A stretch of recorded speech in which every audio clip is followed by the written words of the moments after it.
What Steve Jobs knew about learning new skills at any age that most people don't.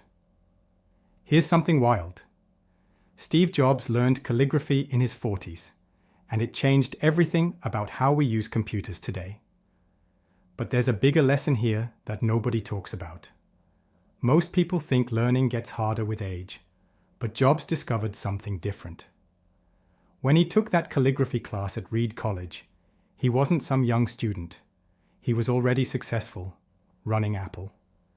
But here's what's crazy. He didn't just learn it. He mastered it.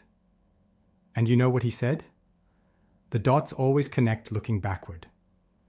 That calligraphy class? It became the foundation for Apple's revolutionary typography and design. Every beautiful font on your iPhone today exists because a grown man decided to learn something new. But that's not even the craziest part. Research shows that mature learners have a massive advantage.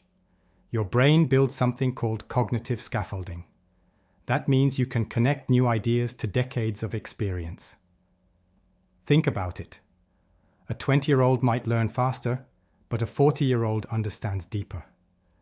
Jobs proved this. He didn't just learn calligraphy. He saw connections nobody else could see. He turned an ancient art into digital innovation.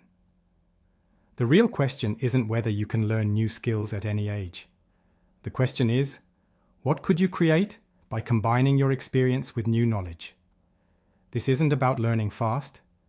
It's about learning deeply and using your experience to unlock something powerful.